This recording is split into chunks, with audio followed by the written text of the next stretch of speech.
Hello there. Do you remember me? We met last year.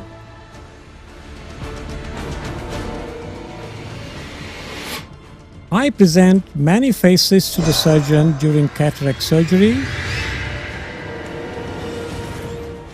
Some good and some ugly. For cataract surgeons, I step into the floodlights only after a breach in the posterior capsule. Yes, I am the anterior vitreous phase.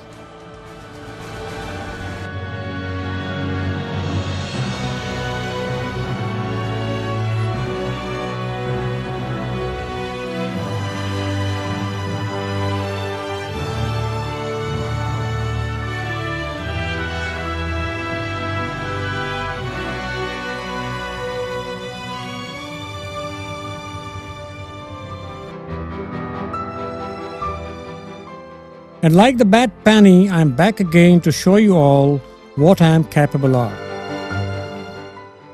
Just because I am invisible, most surgeons dismiss me as a mere partition between the lens capsule and the vitreous gel.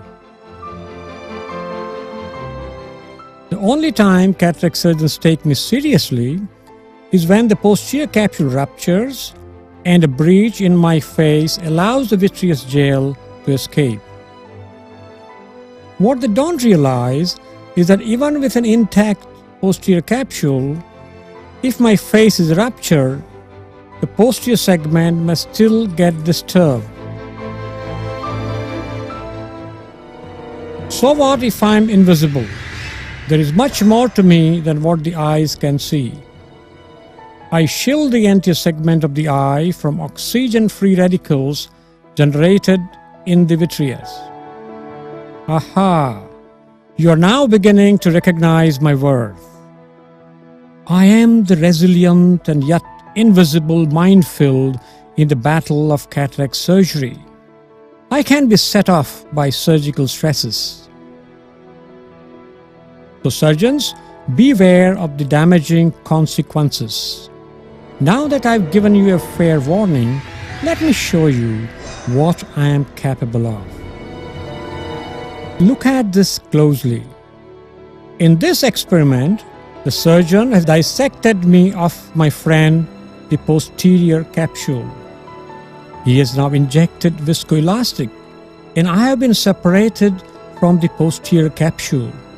Can you see how freely the spatula moves in the burger space? And then comes the moment that I have been waiting for. He has injected triamcinolone acetonide and I finally stand visible. This curious surgeon is using the ultrasound B scan to study the impact of different irrigation and aspiration parameters on me. The hyperechoic area just behind the posterior capsule is the triamcinolone in the burger space, which is bound by the intact posterior capsule and me. Now the phaco probe is in the eye. The irrigation bottle is at a height of 70 cm and the aspiration flow rate is set to 20 cc per minute. Can you see the huge fluctuations occurring when the surgeon introduces the probe with high bottle height? He now moves from irrigation to no irrigation. Oh my! I'm being pushed back and forth like a trampoline. Wait! What is the surgeon doing? He has further raised the bottle height to 110 cm and the aspiration flow rate to 40 cc per minute. And see what he has done to me. I simply could not stand the pressure fluctuations anymore. And there you go.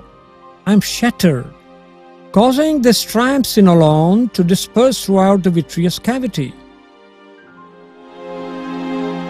Even with an intact posterior capsule, I can no longer guard the sanctity of the anterior and posterior chambers. This could mean that inflammatory mediators or even the microorganisms can gain free access into the posterior segment. Well, keeping this in mind, in a clinical trial, the same researchers compared the impact of using high bottle height and aspiration parameters against the lower bottle height and aspiration parameters on macular thickness. Post-operatively, OCT measurements revealed a significantly greater increase in the macular thickness in the high aspiration parameters group as against the low parameters group. Don't you think I resemble the ozone layer of the Earth? Invisible, inconspicuous. And yet, damaging me can have dangerous consequences. And it is not just me alone who is vulnerable. The corneal endothelium, as well as the anterior chamber inflammation, is also adversely affected by high fluidic parameters. At this juncture, I would like to place on record the contribution of several researchers who highlighted my barrier function and the fact that I am highly sensitive to intraocular pressure fluctuations.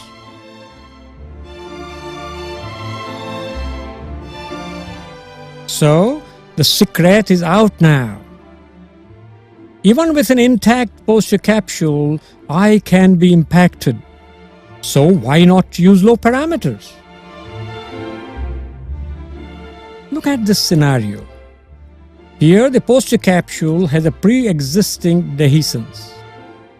An eye stand exposed, staring into the surgeon's eyes.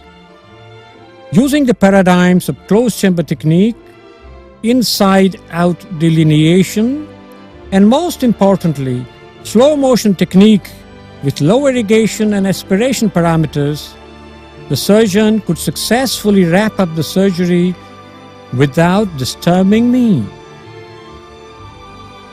It is a very small thing that I'm asking for. Use low irrigation and aspiration parameters so the environment around me remains tranquil.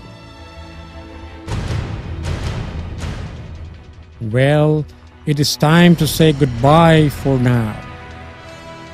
Till the next time, when I reveal yet another facet of my many, many faces.